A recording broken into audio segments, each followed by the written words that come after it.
Usa ka pagtuo, usa ka tingog, usa ka katawhan.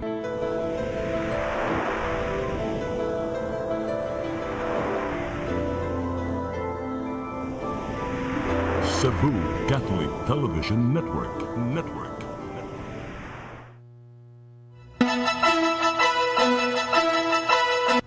Uluhan sa mga balita sa Siren 47. Pulis nga nasakpang nag-cellphone samtang nagbantay sa Fiesta Senior, ginilibuhan o gilabay sa probinsya. Cebu City Sports Center, andam og luwas na alang sa sinulog sa kabataan karong weekend. Supplemental Budget number 3 nga gipangayo ni Mayor Rama, hingpit ng gibasura sa konseho sa syudad sa Sugbo. 14 ka mga municipal police stations sa Sugbo nakadawat og bag-ong patrol cars gikan sa Kampo Crame. Sugbo, Kabisayan ug Mindanao, Pilipinas ug katawhan kutos maabot sa tong Sibya sa tibuok kalibutan mayong hapon. Live kita karon sa CCTN Channel 47 ug kini ang tulumanon sa nag-unang kasayuran nga angay natong masayran. Ako si Dennis Tabar. Tulumanon sa patas ng mga balita ug opinyon. Ako si Danica Cabarrias. Kini ang Siren 47.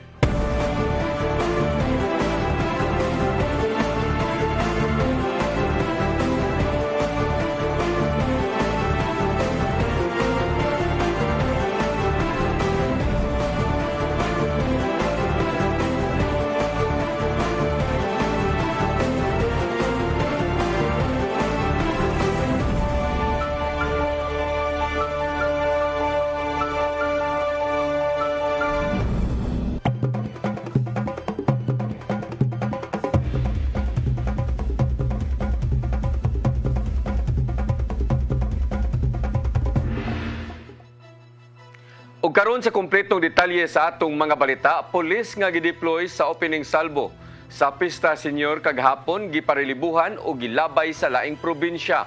Kini tungod kay nasakpan mismo sa PRO7 director nga nagduwa og cellphone samtang nag-duty sa karsada. Ang kasayuran ihatod ni Arnold Bustamante. Sa kapin 600 ka mga pulis nga gipakatap sa kadalanan sa Dakbayan sa Sugbo subay sa paghatag sa seguridad sa opening salvo sa 459 Fiesta Senior, usa ka pulis nga nagranggo og pulis patrolman aga gilabay karon ni Police Brigadier General Antonio Abirin sa laing probinsya sa Central Visayas. Sumani ni masakpi nga nagduwa siyang cellphone samtang nakadeploy. Gito kani Abirin nga sa wala pagipakatap aga mga pulis alang sa seguridad sa mga kalihukan sa sinulog, mimando pa siya nga kinahanglan nga alerto sa kanunay apan dunay usa ang wala mosunod niini. May pasabot ang general nga ang tumong og tuyo sa pagpakatap sa mga pulis sa kadalanan aron mapatuman ang kahusay ug kalinaw sa Dakbayan Sugbo subay sa mga kalihukan sa sinulog. Paalala lang po sa mga pulis natin na nadideploy, I have already ordered the relief of one PNP personnel who was caught playing his cellphone yesterday. Para hindi na po pamarisan ay binigyan po natin ng example yung isang nahuli na i-relieve po siya from present assignment and we will be received to relieve and reassigned to other provinces so that in the coming days yung mga madideploy po, ang concentration po talaga is to keep the peace para maging mapagmatsyag. Nga kung ang usa ka pulis ka gideploy kayo na lang kini nga magduwa sa cellphone, dili na niya mabantayan ang ihag ka palibot ug posibleng dunay mo tumaw nga krimen. Kasi kung yung isang na-deploy ay naka-concentrate sa cellphone niya, how can he observe the surroundings? Di wala na po, magkakandaletsi-letsi na po tayo. Sa PRO7 director nga andam na sila sa paghatag sa seguridad gani iyang mando, mao ang agresibo ug alerto sa kanunay samtang nakabantay. Gawa sa kapin 5,000 ka mga uniform personnel nga ipakatap duna usab sila mga pulis nga nakasibilyan nga ang trabaho mao lang ang pagpangita sa mga dayo nga mga notadong kriminal nga naa karon sa Sugbo aron mamiktima sa mga deboto.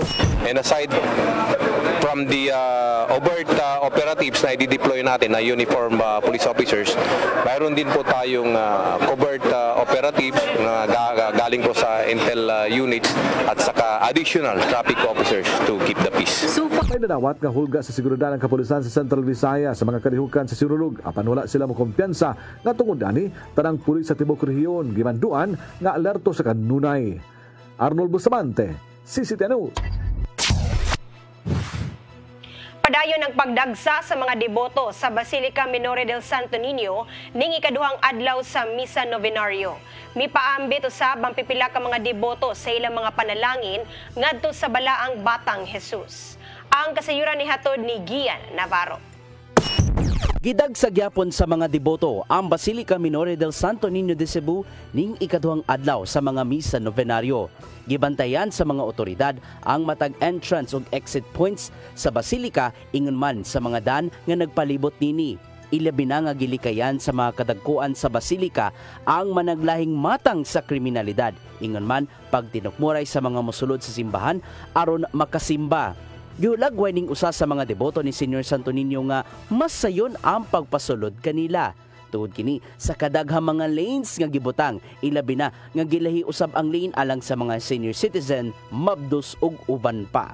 Wala man na asa di para sa una nga puot karon hapsay man marag na sila yung mga direction ba nga na priority lane na mga kuan ba para sa una kay puot man to kayo maghuot inig dayon sulod ba karon maglinya na gyud na nagi-siya marag lane yun ba nga asa to agi ang mga para sa mga priority lane. Wala naman siya misulod sa mismong Pilgrim Center o makigbonsisok maong anaara siya mismo sa gawas. Apan dako ang iyang pagtuo nga tumanon sa Ginoo ang mga pangamuyo ngadto sa Batang Jesus nga mao ang mayong panglawas sa iyaha ug sa pamilya. Samtang sayon usab alang ning pamilya gikan sa labangon ang pagpasulod na sa Basilica aron managkot. Matod ning ulitaw nga giampo niya ang maayong grasya sa iyang pamilya ilabi na nga mag-birthday na kini ug mga adlaw. Among kanunay na prayer is ang tagaan mi ni Senior Santo Niño og blessed and happy na living sa pangadlaw-adlaw na panginabuhi ug maayo pod ang akong papanganay sakit. Mismo sa kaparian sa Basilica ang publiko nga mutuman sa tanang mga lagda sa seguridad sama na lang sa paglikay sa pagdala og mga dagkong backpack og ubang mga kontrabando.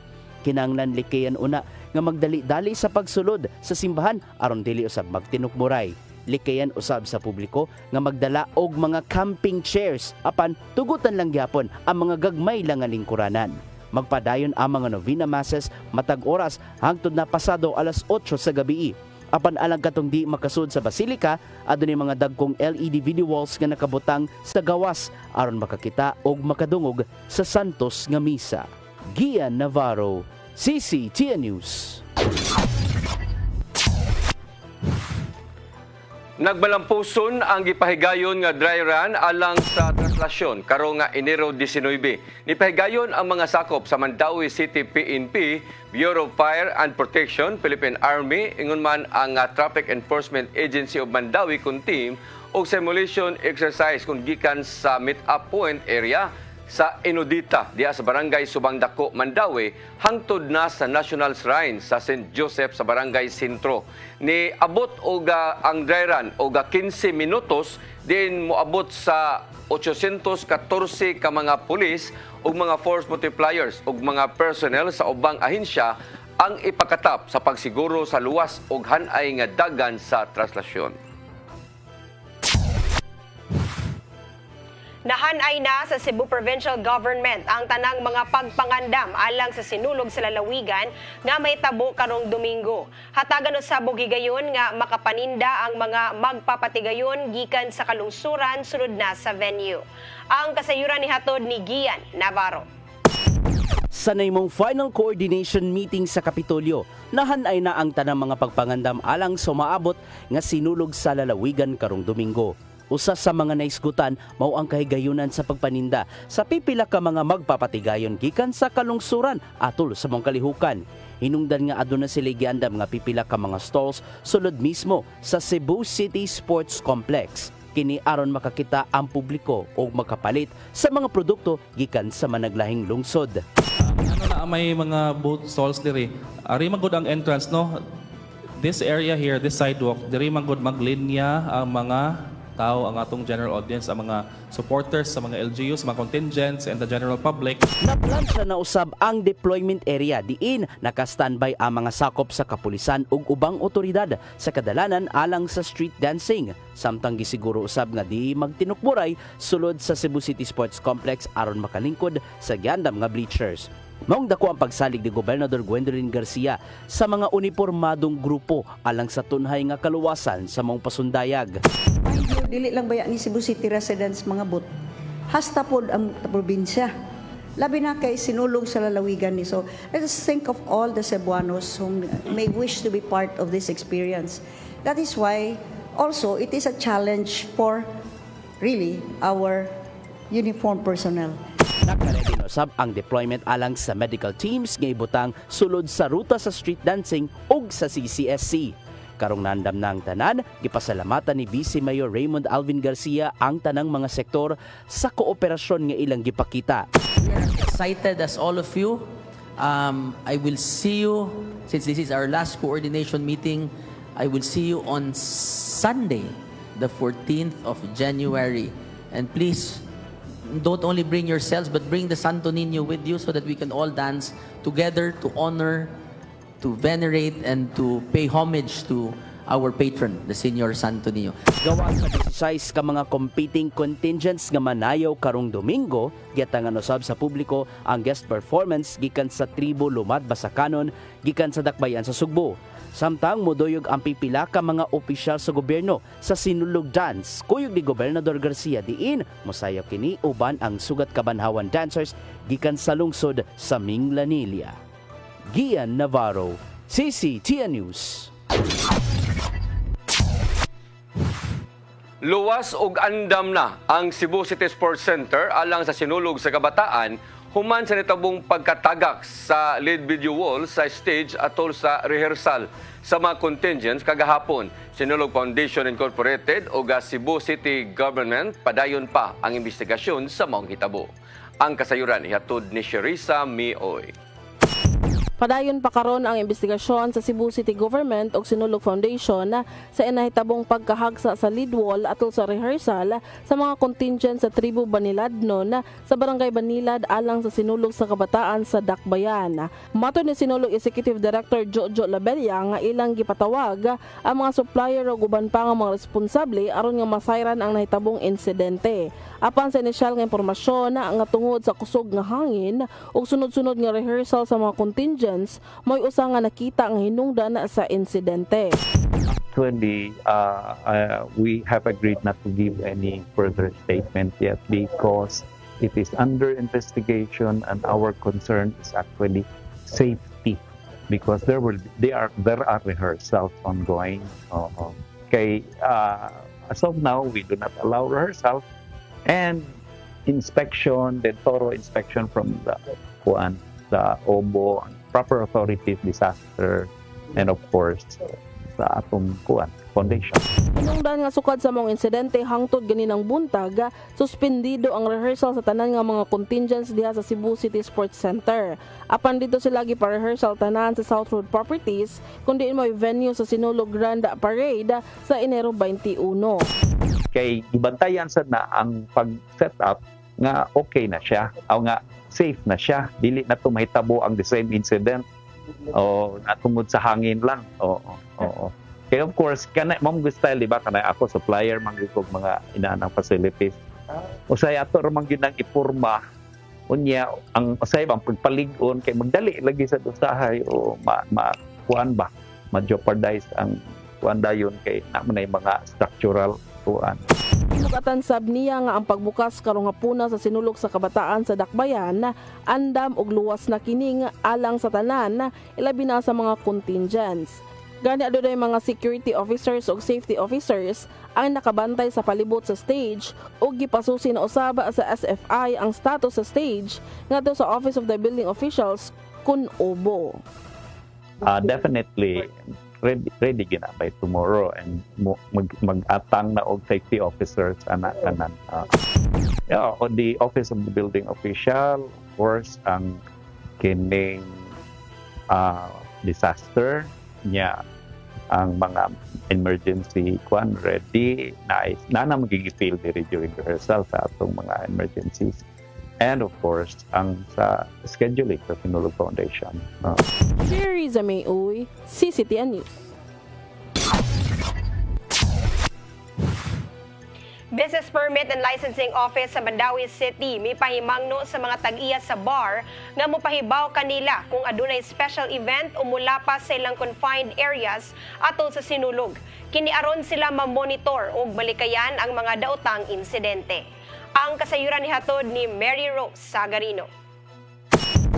Gipahimangnuan sa Business Permit and Licensing Office ang mga tag-iya sa bar o gubang recreational area sa Dakbayan nga mopahibaw kanila kung aduna sila special event o mula pa sa ilang confined area sa ato sa sinulog. Matud ni Attorney Lizer Malati ang pangusabuhatan nga posibleng modagsa ang mga tao sa bar sa Mandawi. Ilabi na nga gipahibaw ni Cebu City Mayor Michael Rama nga walay street party sa Dakbayan sa Sugbo ato sa sinulog. Subay niini, nipatawag siya og meeting sa mga tag-iya sa bar sa local enforcement units, police og traffic enforcement agency of Mandawi aron hisgutan ang mga restrictions. Matud niya nga kini aron ma-monitor ang maong mga lugar nga malikayan ang mga posibleng dili maayong insidente. Gani nabantayan nila karon nga nidaghan ang nag-aabli nga disco hubs og nightly entertainment establishment sa syudad. This is a win-win solution for both sa atong mga negosyante so that kana bang ma-ensure nato nga safe, ma-ensure nato nga naay at least naman lang deterrence dito o kanang mga usual manggunana, mga hubog na, mag-away-away na, magkuan. So we're avoiding that. Matod ni Malati nga adunay uban nga mo-expand sa ilang confined areas. Kung gusto nga mo-expand, kinahanglang mokuha og special permit sa City Administrator's Office. We are not prohibiting them to do that as long as there is proper coordination nato unya they get the necessary permits. Kay as a negosyante, as a business operation, you are just allowed within your confines sa imuhang katong kumpila gid ang gi-allow. If you go beyond that, that means we need to have more security, we need to have more kaning unsa tawag ni patrol or para na sa police. So ma-inform po ng police nga oy naami special event dire para mabutangan po nato sila og support. Gipahimangnuan usab niya ang maong mga establishmento nga dili mo cater sa mga minor de edad.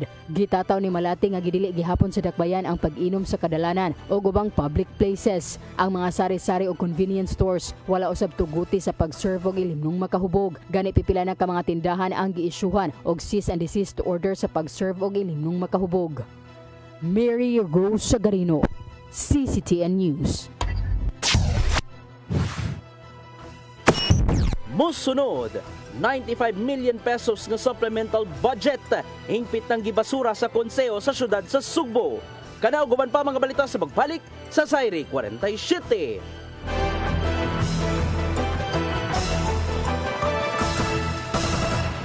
Ako si Mr. Rudy Romares, electrical subcontractor ng maong building. Kaniadto nga wala pa kong mugamit ug ko'y sakit akong tuhod, iglakaw na ko. Akong mga lutaha, no? Labi na gikan ta sa overtime. Di sa ko ganahan mo kaon, nindot na ang resulta kay karon mo agi ta sa rampa diha, no? Maglakaw ra jud ko. Mga batan-on nga mauwahi na kong lakaw kay kusog na ko mulakaw tungod sa paggamit nako sa koy. So ay mo gamit sa koy kay nindot kay resulta. Daghang kay salamat sa koy herbal capsule. Barato na, epektibo pa.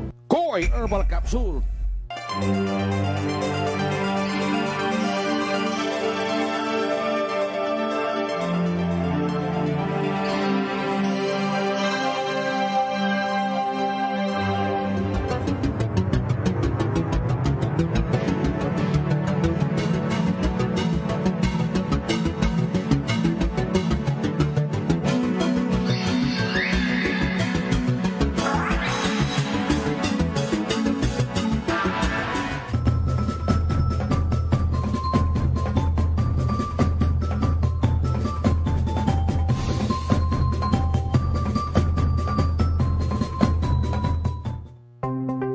Discover the beauty of the Philippines.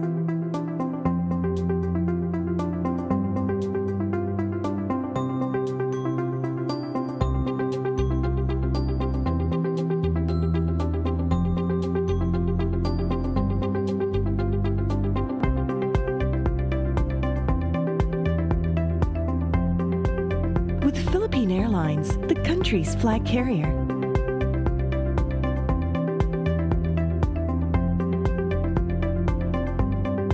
The airline that lets you feel the warmth of the nation.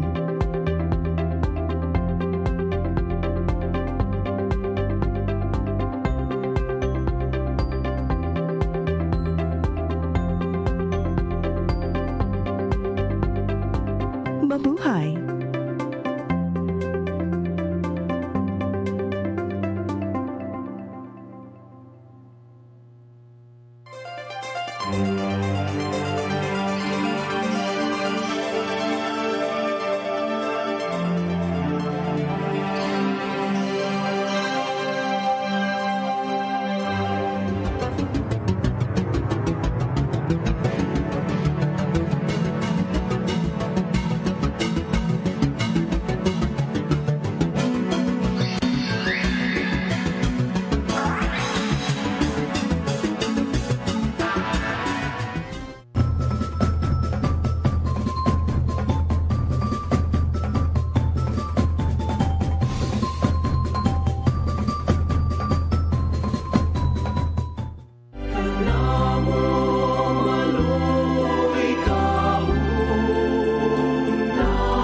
Balik sa atong mga balita, formal nang gibasura sa konseho sa Dakbayan sa Subo ang Supplemental Budget number 3 nga giduso ni Mayor Michael Rama.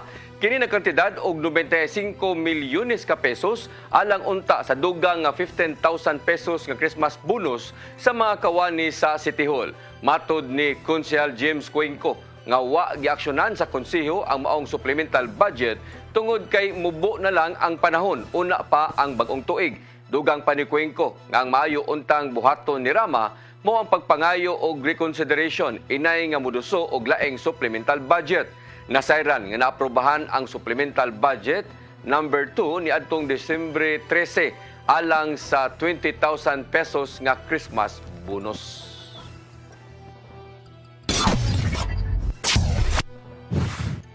Ipahimutang ni Mayor Ahong Chan ang mga nasunugan sa sunog sa Sitio Santa Maria sa Lapu-Lapu City. Pinaagi sa programa sa gobyerno nga socialized housing. Tinguhan ni ini nga makapanag-iya na sila mismo og kaugalingong panimalay ug dili na mahimong informal settlers. Ang kasayuran ni hatod ni Crystal Joy Pelerca.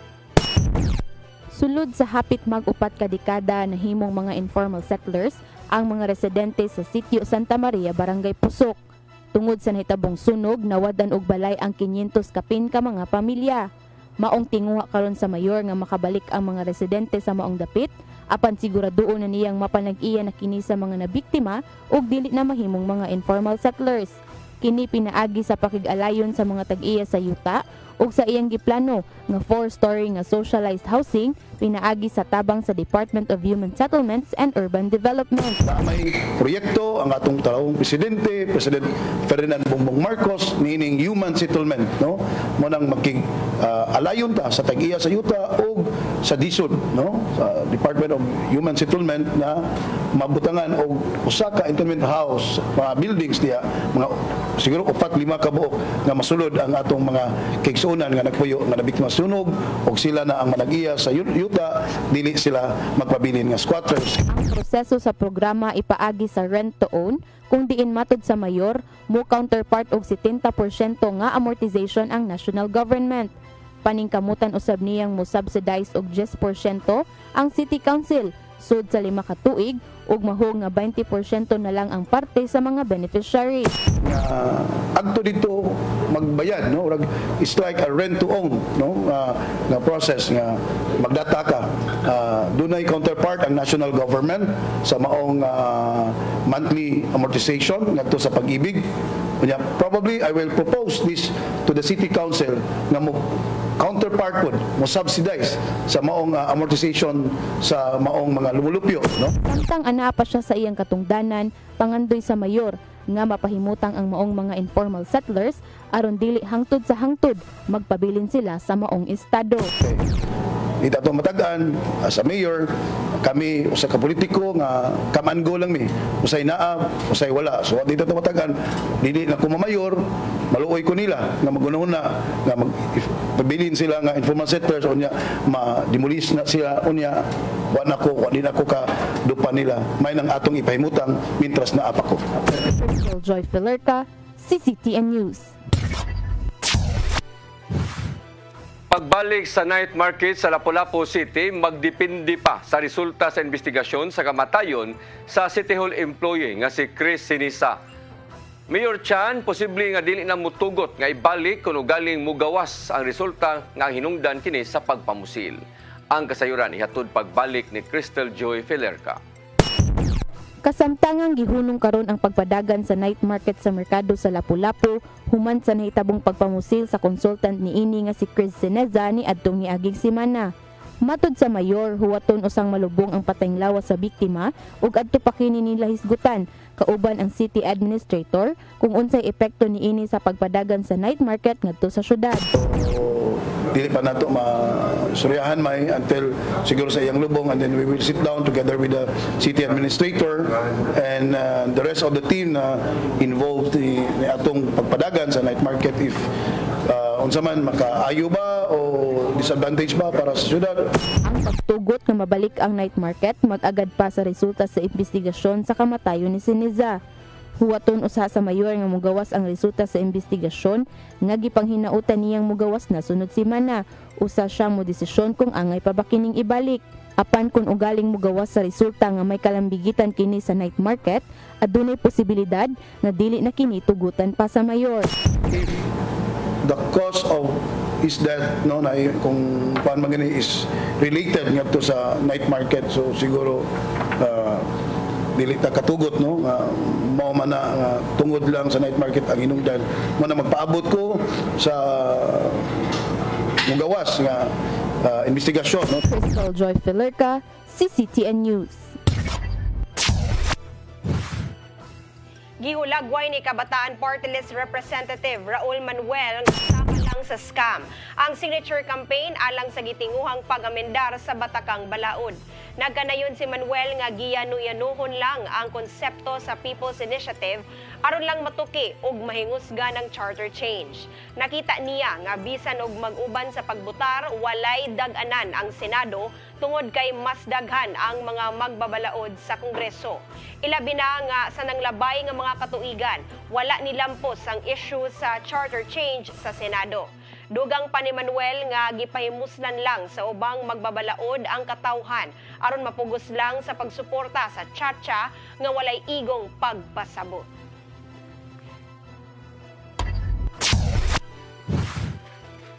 Presidente Bongbong Marcos may pasigarbo nga hingpit nang nakabangon ang Pilipinas gikan sa nangagi niyang mga krisis. Gibutyag niya kini atol sa panagtapok sa mga diplomatic leaders sud sa Malacañang.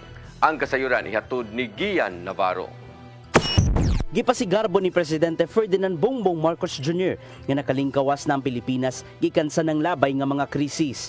Gikan kini sa epekto sa coronavirus pandemic hangtod na sa kakuyaw nga dala sa gera tali sa Russia ug Ukraine. Mao kining nimong pamahayag ni Marcos Jr. ato sa Van de Noor ang tinuig nga panagtapok sa mga diplomatic leaders nga gipaygayon sa Malacañang. Matod niya nga nilambog jutay ang ekonomikanhong sitwasyon sa nasod pinagi sa pagbalik sa pipila ka mga negosyo ug maayong paggahin sa gobyerno sa ilang mga programa.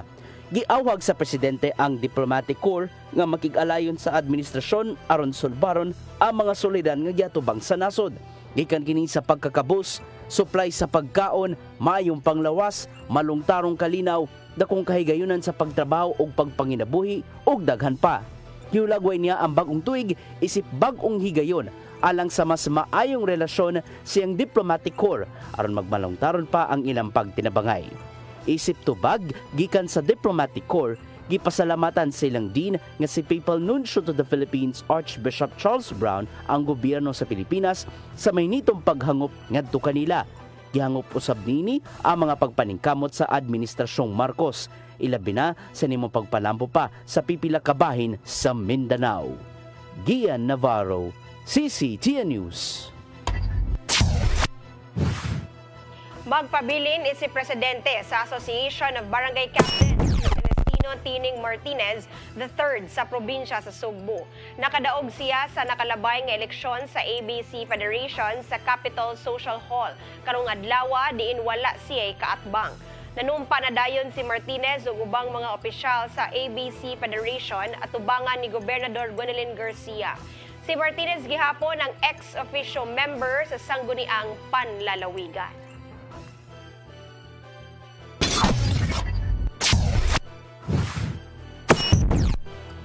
Musunod, 14 ka mga municipal police station sa Sugbo nakadawat og bag-ong patrol cars gikan sa Campo Crame. Kanauguban pa mga balita sa pagbalik sa Zaire 47.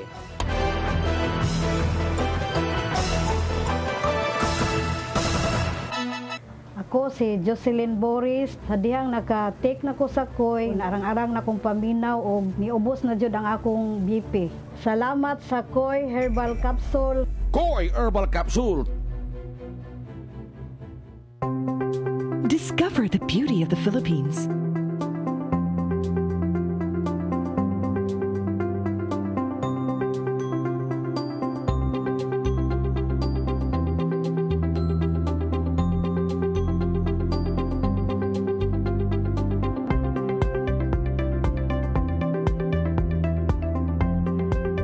with Philippine Airlines, the country's flag carrier.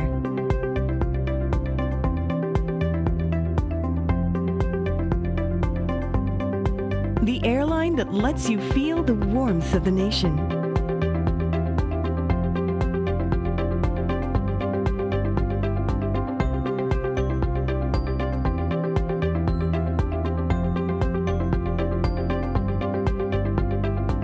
Mabuhay!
Mamimigay ako ng bigas. Bigas?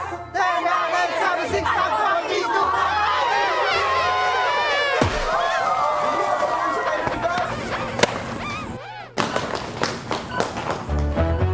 Ngayong bagong taon, bigas ang solusyon! Sugod na sa sinulong kitang tanan magpit senyor. Senyor kang lolo kini, senyor kang lola kini, senyor kang tatay kini, senyor kang nanay kini. Sudan ni balagay, mawi akong tungog, sayo na kipari sa pag-iog sa sulog. Pagkatsi ko panampin, alang sa santo ninyo, ihalag na tinabuya, huwag talipay ang Ginoo. Nunong, syagit kang isog.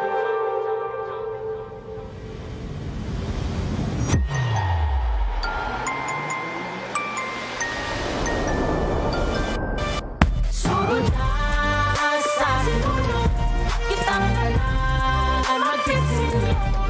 Sugod na sa sinulong kitang tanan magpit senyor. Senyor, magpit senyor, kitang tanan magpit senyor. Senyor, magpit senyor, kitang tanan magpit senyor.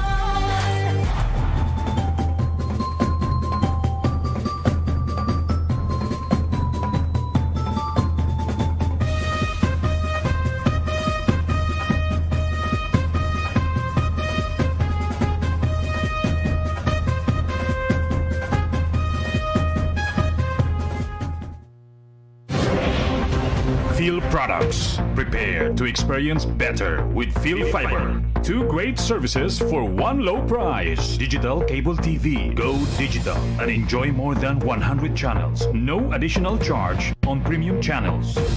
Pure fiber internet, fast, consistent, and reliable. No data capping. Watch, surf, and save with Phil Fiber Bundle as low as 1,299 pesos per month. Indulge to your favorite channels and experience better with fast and reliable internet connection. Experience better with more premium TV channels with prompt customer assistance and technical support with fast and reliable internet connection. Get connected now with Phil Products and prepare to experience better. Now available in Valencia and in selected areas in Dumaguete City and Sibula. And we promise to expand our services coverage. For more information and inquiries, visit us at Phil Products Main Office, North National Highway, Bantayan, Dumaguete City, or email us at info@philprod-dgte.ph.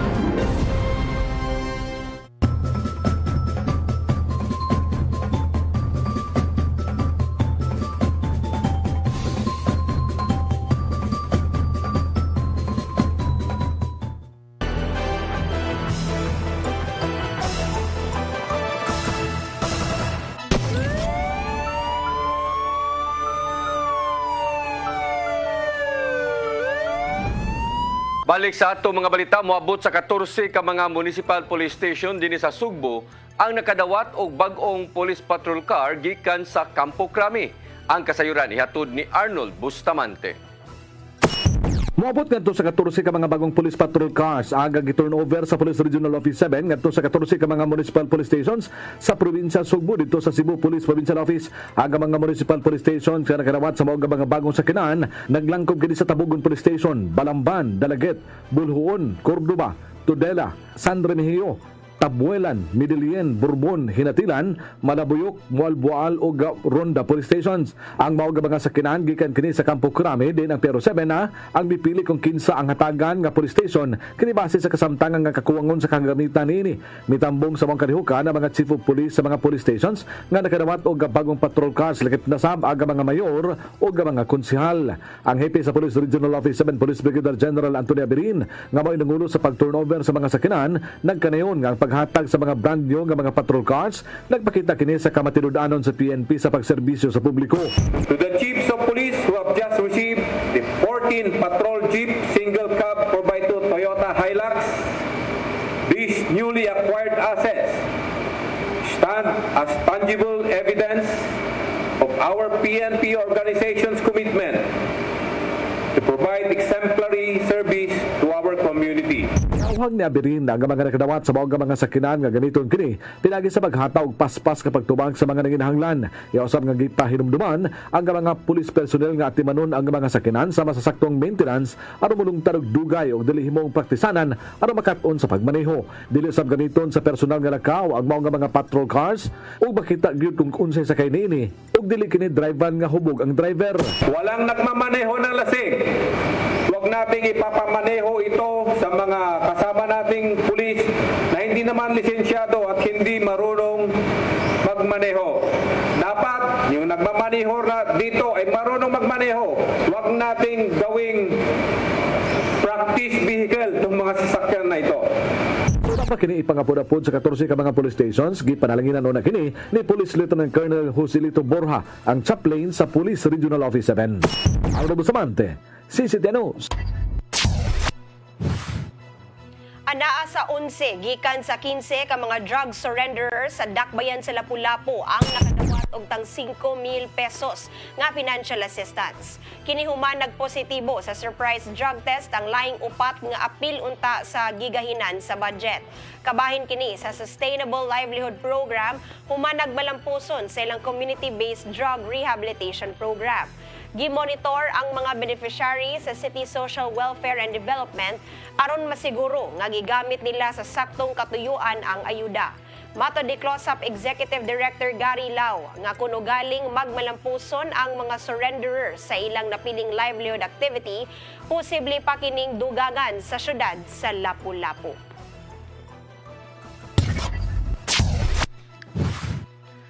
Gisusi sa Mandawi City PNP ang nahitabong pagpanulis sa usa ka convenience store sa Plaridel Street, Barangay Alang-Alang, Dakbayan sa Mandawi.